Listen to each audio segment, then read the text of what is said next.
estamos listos para recibir a Norma Quevedo, psicopedagoga clínica. Buenos días, Norma. Buen día, ¿qué tal? ¿Cómo estás? Muy bien, un gusto tenerte aquí en el piso de Bahía Directo para hablar del tema de la vuelta a clases, del comienzo de este ciclo lectivo y lo importante de aprender a tiempo, supongo yo, sí, ¿no? Y no llegar a noviembre, después diciembre y decir ahora cómo hacemos para que los chicos mejoren las calificaciones a fin de año. Hay que arrancar ahora, desde un comienzo, sí, ¿no, Norma? Totalmente, yo creo que es la época como para hablar del tema. Aprender es en realidad un encuentro emocional en principio, porque nosotros hemos sido seres emocionales que aprendimos a pensar en la evolución. Entonces es importante acordarse de esta afirmación para tener en cuenta que cuando uno quiere generar aprendizajes, por ejemplo en casa, tiene que permitir todas las posibilidades de exploración. El chico desde que inicia su marcha comienza por curiosidad a tocar todo, a querer explorar todo. Y esto tiene que ir siendo acompañado, incluso cuando el chico adquiere el lenguaje, porque eso le va a dar la herramienta para que él pueda representar situaciones con todo lo que va conociendo. Sucede que ahora, por ejemplo, es muy común ver en las salas de esperas, por ejemplo, en los consultorios, a los chicos con tablet mirando películas. Sí, y si bien es muy bueno eso que un chico de 3 años pueda seguir una película o escuchar música, es importante que se aproveche esa etapa para el encuentro, para el vínculo, porque en realidad el aprendizaje es un proceso evolutivo, dinámico, pero también vincular. Si yo quiero que ese chico pueda prestar atención cuando desarrolle funciones ejecutivas a la edad de 5 o 6 años, funciones ejecutivas que tienen que ver con poder planificar el tiempo, postergar la gratificación del momento, poder sostener la atención y ser selectivo en lo que atiende y además poder regular sus emociones, poder hacerse cargo de sí mismo. Para eso necesito que el chico sea acompañado y que pueda explorar el mundo con sus manos, con su cuerpo. Si solamente le ofrezco tecnologías, lo más probable es que aliene su pensamiento. Y como está en posibilidades de desarrollar todo lo que es visomotor, perceptivo motriz, seguramente va a adquirir agilidad, velocidad y demás. Esto no significa alejar la tecnología un 100%, ¿no? Estamos hablando de las tecnologías son adecuado, una herramienta también. y como herramienta también para el docente es más que rica. De hecho, es más que un juego. Los celulares son computadoras. Si nos ponemos a pensar todas las funciones que tienen. Y esto también hace que, de caras a lo que sucede en el aula, el docente también piense que tiene una herramienta muy rica para poder desarrollar actividades que tienen que ver con todas las áreas del conocimiento. Y eso también compromete al docente a ser un facilitador. El facilitador es aquel que hace que el chico pueda acercarse al objeto de conocimiento, pero explorándolo desde todas las áreas y desde todas sus posibilidades. Entonces las tecnologías van a tener que tener una adecuación a la currícula, van a tener que implicar al chico, es decir, generar motivación, con lo cual las tecnologías son muy valiosas. Hoy no se pueden escindir del aprendizaje, porque de hecho el aprendizaje hoy es en 3D, exacto, están en su casa. Si en el aula no se habla de eso, el chico comienza a sentir que no tiene mucho que ver con su vida lo que sucede en el aula. Y también es importante el tema de la memoria, porque todo lo que viven a través de las redes sociales, de los juegos en red, los chicos, es presente, es inmediato, requiere velocidad y precisión, pero no el poder evocar o conservar lo que va aprendiendo de manera significativa. O sea que hay que estimular la memoria en los chicos, exacto, que es muy importante. Y la memoria a corto plazo, para que se convierta en una memoria a largo plazo, la memoria a corto plazo es la que sucede dentro del aula en un rato.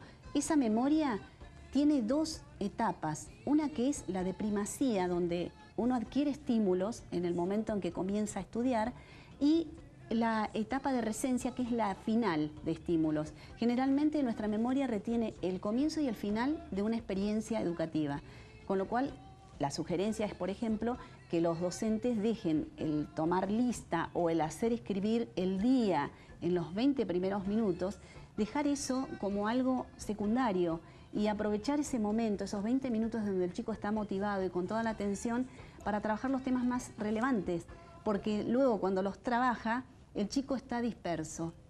Entonces quizá son cuestiones a considerar en las prácticas educativas. ¿Y en casa se puede ayudar también con eso de la memoria? Por supuesto, por supuesto. En realidad los padres desde el juego y desde lo natural, no tienen que ser docentes.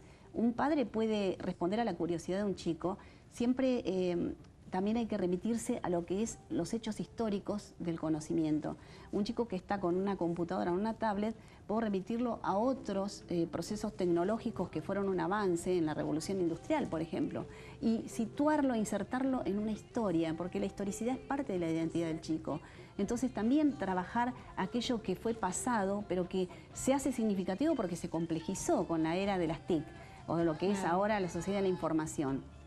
Los padres pueden aportar mucho de sus experiencias de la crianza de ellos, de su infancia.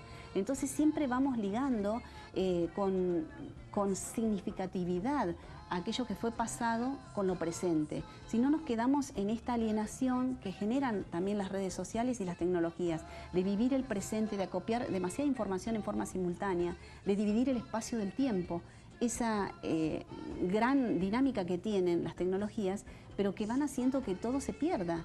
Si uno no logra generar significatividad a través de experiencias que tienen que estar siempre en este mundo que se tiene que mirar en 360 grados. Si no, el chico es imposible que aprenda, si no comienza a disociar lo que sucede en el aula, que cada vez lo aburre más, porque en general el aula lo que hace es trabajar con el hemisferio izquierdo, que es esto de trabajar secuencias, todo lineal, lo que es lógico y estructurado, y dejan a veces el hemisferio derecho, que es el que más trabaja con las tecnologías, el holístico. Hay que combinar las Exacto. actividades. Entonces, para estimular ambas partes. Por supuesto, ¿no? que complejiza la tarea docente y por supuesto que hace que el docente tenga que estar actualizándose permanentemente. A veces sucede que el chico considera como algo tan banal el hecho de una investigación que terminan haciendo copia y pegar la información de las web. Entonces podríamos enseñarles a buscar.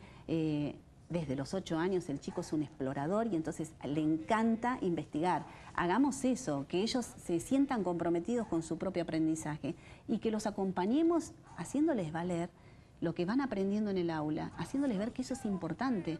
Si le hacemos ver que es importante e incluimos lo que a ellos les gusta, los juegos tecnológicos, todo lo que podamos incluir, incluso podemos trabajar todo lo que es medidas, magnitudes. No puede quedar fuera de ningún área de conocimiento el uso de las tecnologías, pero tenemos que usarlas como una herramienta, no son el fin. Para eso necesitamos un fundamento teórico. Yo sugiero la psicología positiva, que es la que permite a los chicos descubrir que se puede aprender en realidad como lo que tendría que necesitar en el aula, que es poder hacerse cargo de sus experiencias, de sus decisiones, y también la herramienta que el docente tiene que despertar es el uso de las habilidades lingüísticas y sociales. Hoy no se puede dejar de lado las habilidades sociales. El docente también, en ese sentido, tiene que ser un facilitador de la comunicación, porque la comunicación está obturada. Si estamos usando una comunicación virtual todo el tiempo y no tenemos la comunicación cara a cara, hay una gran soledad en muchos chicos que vienen en departamentos y que no se pueden encontrar con sus amigos solo por el hecho de que están todo el día ocupados con tareas extraescolares. Entonces tratemos de generar vínculos y de que la comunicación sea efectiva de verdad. Incluyamos las tecnologías, pero dentro de un contexto de encuentro con el otro. Norma, la verdad que es muy interesante, sinceramente, con estos consejos, estas recomendaciones para comenzar las clases de una manera distinta, con otra perspectiva, con otra mirada, y ya desde un comienzo, no que no llegue noviembre con un ataque pensando qué hacemos con los chicos ahora. Vamos pensando cómo trabajar esto de estimular el aprendizaje, ¿verdad? Bien, Norma, muchísimas gracias por venir. Gracias a ustedes. Renovaremos la invitación, como siempre, las puertas abiertas para Norma Quevedo, nuestra psicopedagoga.